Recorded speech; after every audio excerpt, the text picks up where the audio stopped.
Okay, so hello guys, hello. Nice to meet you here. Like, yeah, you are here, I'm there. So yeah, my name is Sebastian, and I'm gonna tell you a few words about my European Solidarity Corps volunteering project. So, how to start? Yeah, this is a great opportunity for young people to do some experience in many spheres.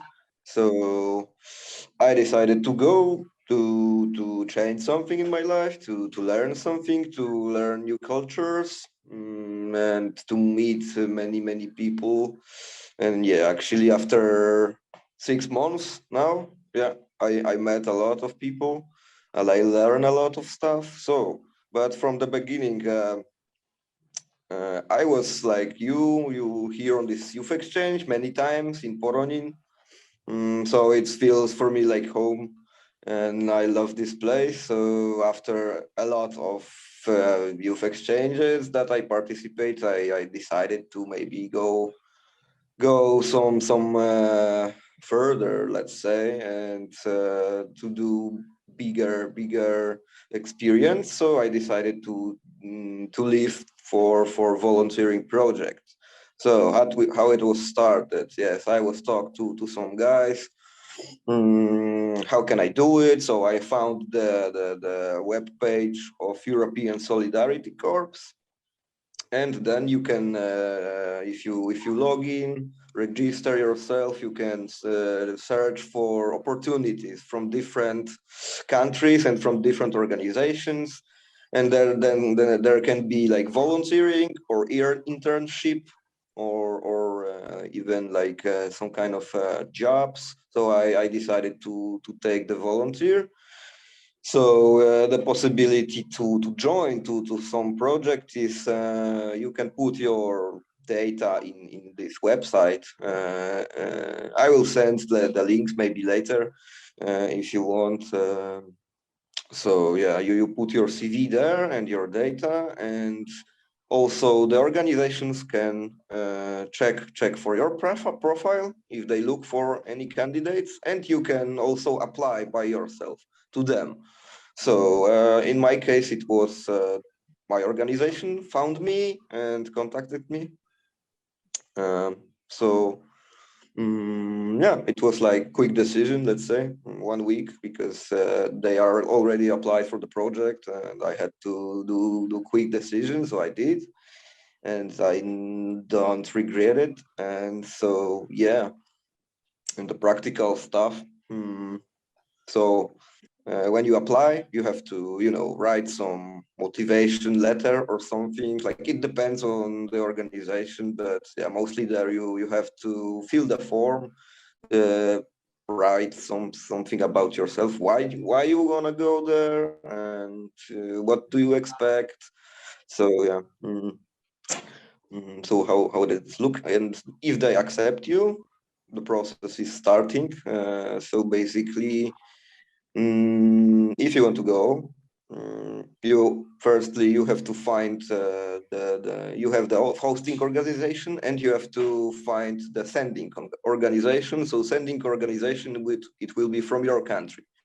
So in my case, it was much more easy because my hosting organization already had the sending organization, so I didn't have to look for them. So it was very quick and easy process.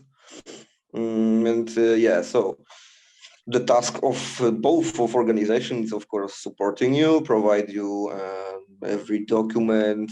You later you just have the agreement between you, the hosting and sending organization from your country.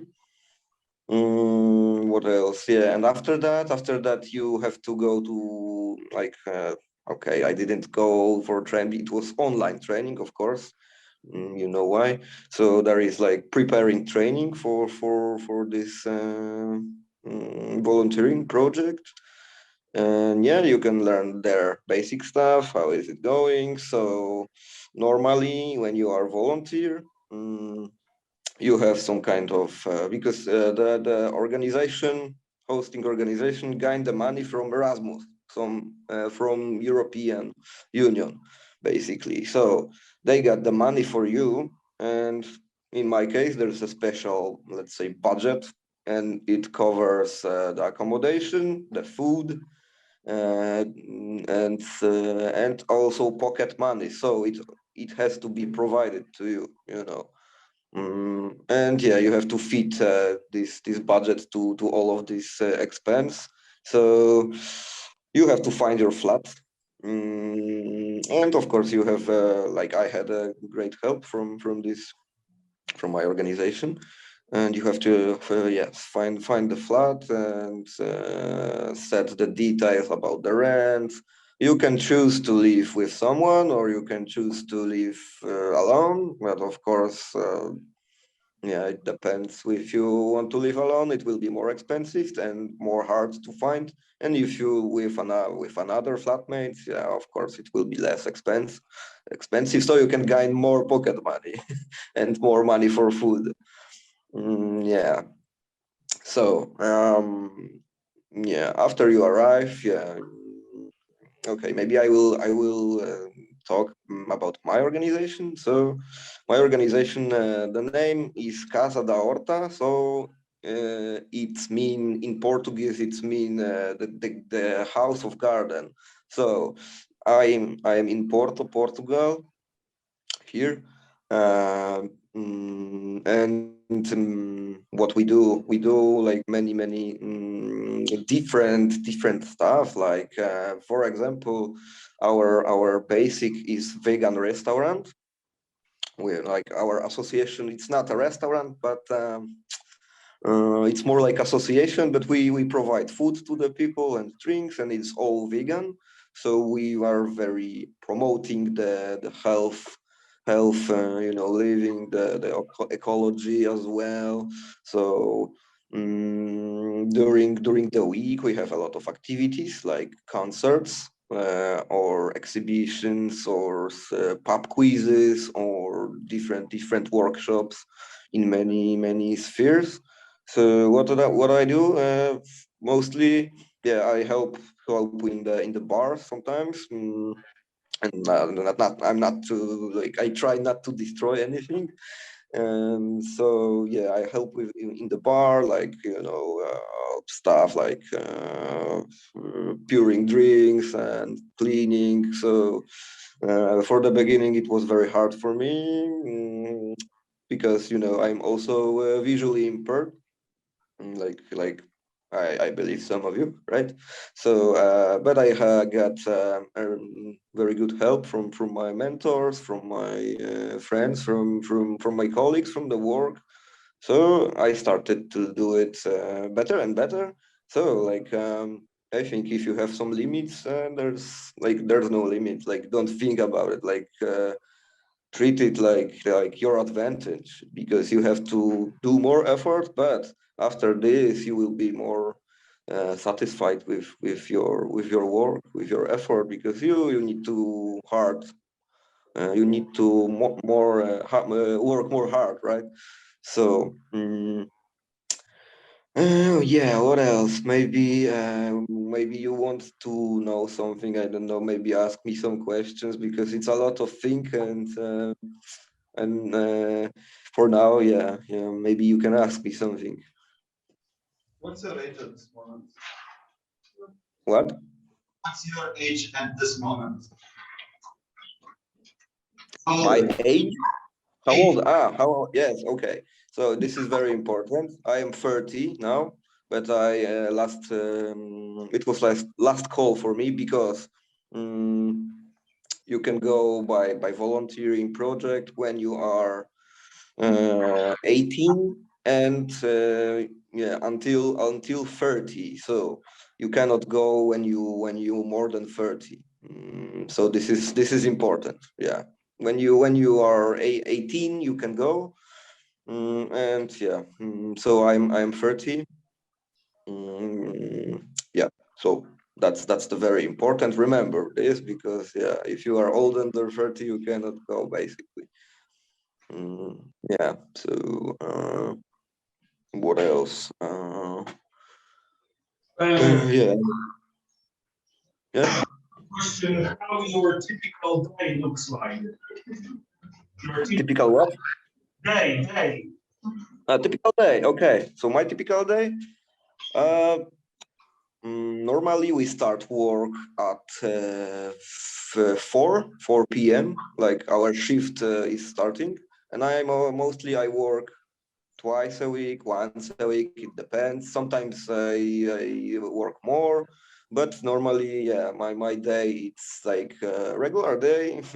When I work, yeah, I have to go to work at 4.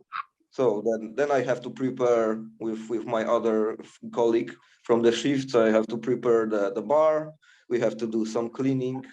Um, Prepare drinks, stock the drinks to the fridge. First, you have to clean. So normally regular things when you work at the restaurant or bar. And when I don't work at the bar, I do like activities linked to social media. For example, yeah, I'm responsible for media strategy for our organization. So yeah, I'm responsible with contacting people, like booking when you want to book a table. So you just write or call us, and me and few people are doing this. Also, I'll post some publication in social media. Like every week, we put some kind of songs. Like we promote small bands from Porto, and not only Porto, like from all of the Europe. So I'm responsible for this, and we call it Sunday Song. So every Sunday we put some promote some bands with information and link to their websites and songs.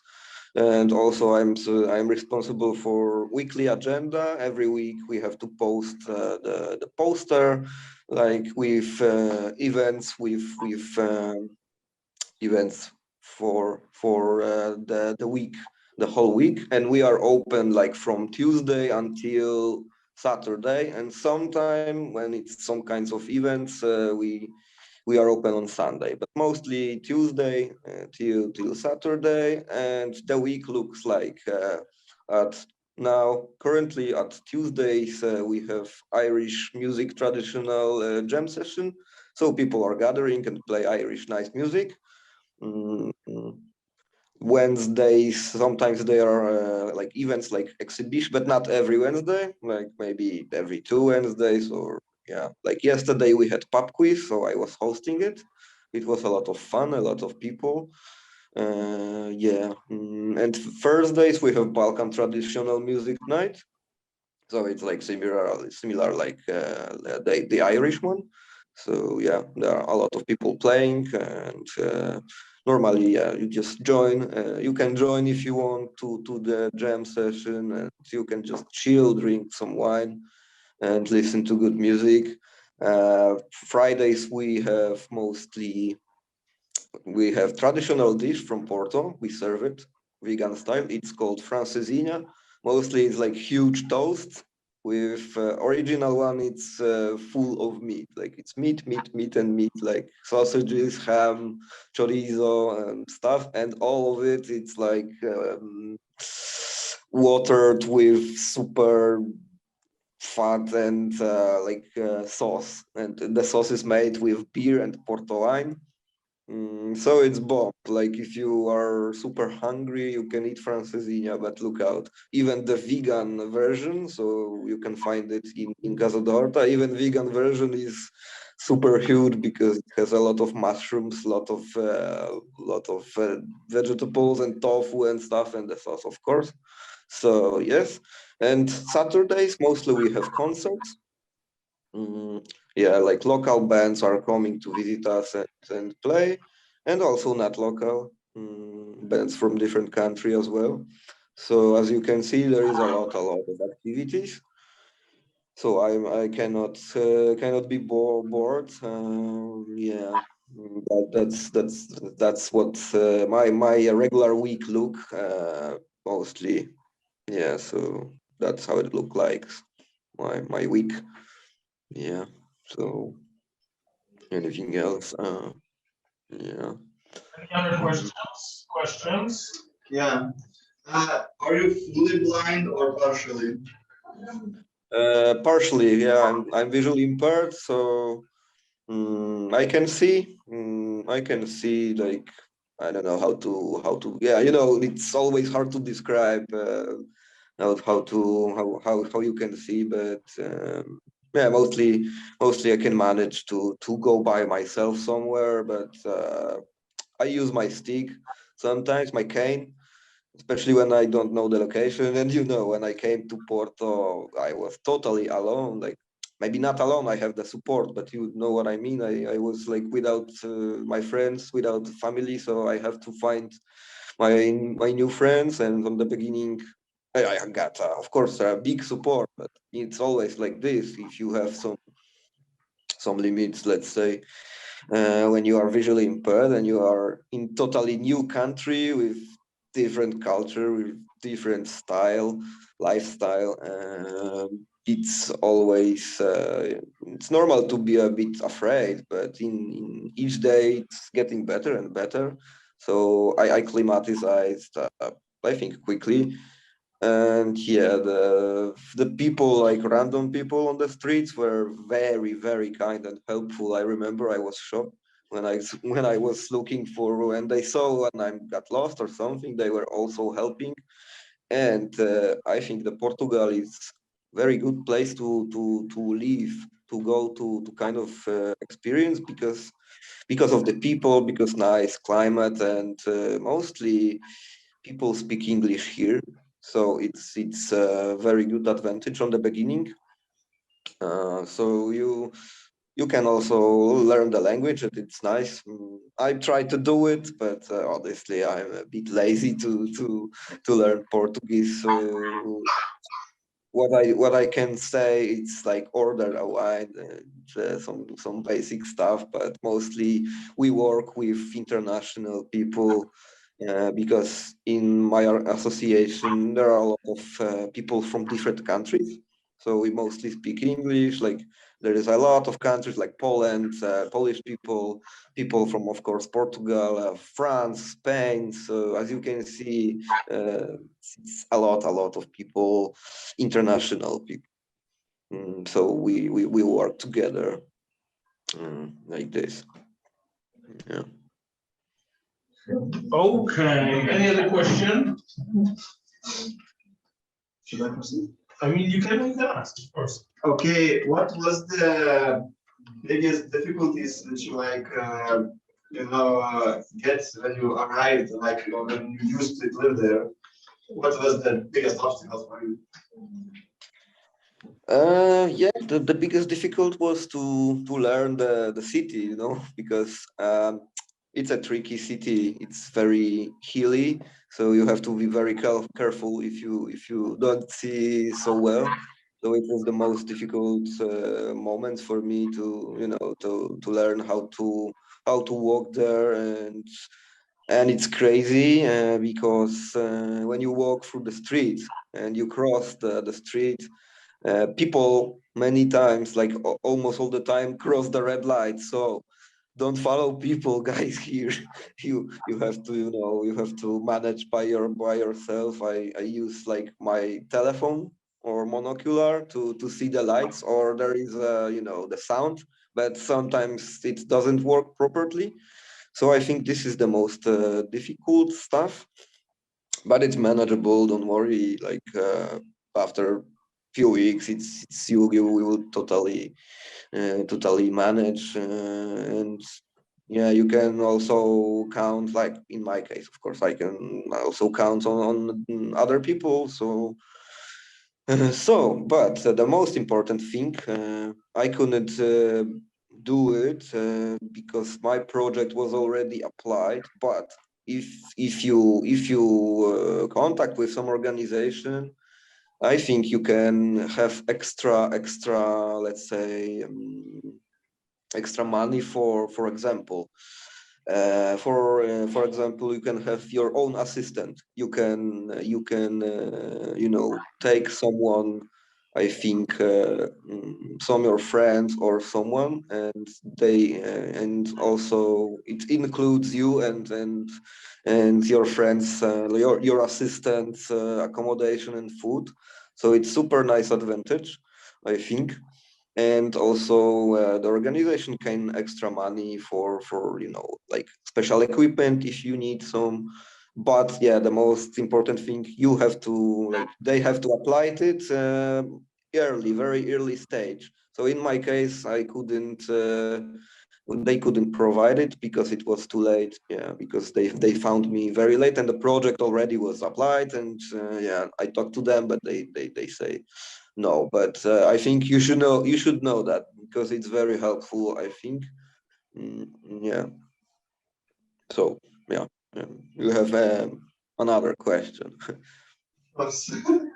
Okay, so go ahead. So here's a lot of people who doesn't know or maybe they just thinking about ESC. So how you can promote them to join? Like 3 reasons why. Reasons why to go to ESC. Just promote. Okay. Go abroad, of course. Yes. Like going abroad is the, I think, most beautiful thing you can do in your life. If you have opportunity, go. Like you can start by going like this kind of youth exchange to gain a bit of experience. For me, it was very helpful. And then yeah, you can learn a lot about this ESC stuff, ESC stuff and different volunteering project. Yeah, in that kind of youth exchanges, and there are also training courses. They are similar to youth exchanges, but they are like more, let's say, focused more on if you want to be a youth worker or something like this. Yeah, it's perfect a perfect place to go and learn. Yeah, so yeah, I think yeah you can if you want to promote. Yeah, the youth exchanges are the best thing. Yeah, to know, and I think it's getting better and better. Like we can promote it in social media and many different groups like ESC. Now it's more, let's say, I think it's very affordable for young people because yeah, it's like basically it's for free.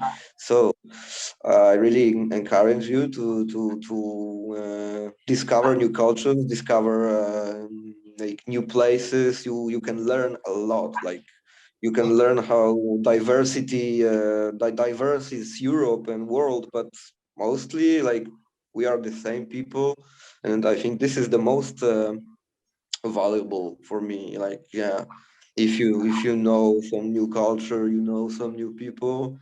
Yeah, it's like this experience you will never forget, and I think it's very important to get people, especially young people, to get more aware about this diversity. Like you live in your country, but there are a lot of more countries, and yeah, and it's very possible to gain new friendships. And yeah, I can tell by my experience. I found here like very good friends, and yeah, I think we will stay like in contact and visit each other. So even you can find love here. So it's most I think good reason if you want to go find husband or wife. Yeah, it's perfect. So this is the main reasons to go. Okay, so maybe last question just before saying goodbye. We have time for just one more question. Okay. Anybody would like to have a question? Okay, so I have one question, which is maybe more of a request.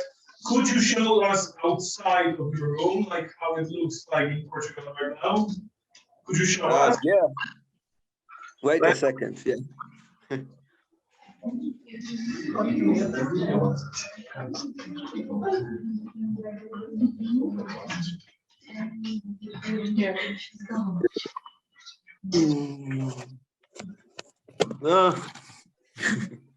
Okay, so my room is very small, so it's nothing to see, but I have a huge balcony. I don't know if you can see it. Like, super sunny. So as you can see, the rooftops look like this. And it's Yeah. warm over there, yes? It's warm? Oh, he knows his connection.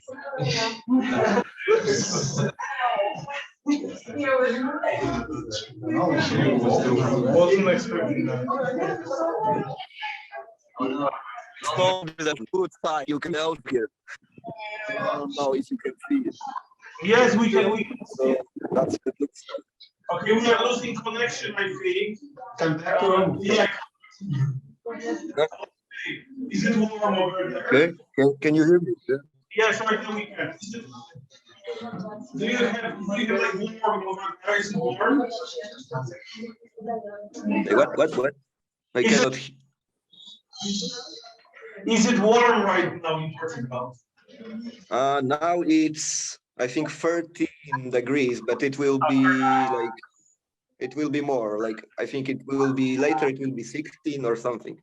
But yeah, but it's like the houses doesn't have heating, so be careful if you want to go to Portugal. You have to be prepared for winter because sometimes it's more colder outside than inside the houses because they are very old, like old style houses, so they didn't install the heater.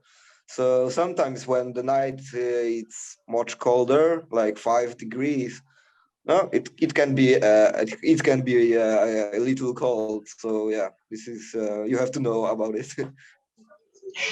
But go to Portugal. It's super nice country. I love it. Okay, so I think thank you very much for the meeting. Big applause, everybody. So hopefully, when you will be back from Portugal, see you in Poronin again. So yeah. Yeah, of course. Okay. Of course. I have to go. Yeah, for sure. Okay. So Okay. thank you very much. Thank you. Thank you. Thank See you, you. everybody. Say goodbye. See you. Thank you.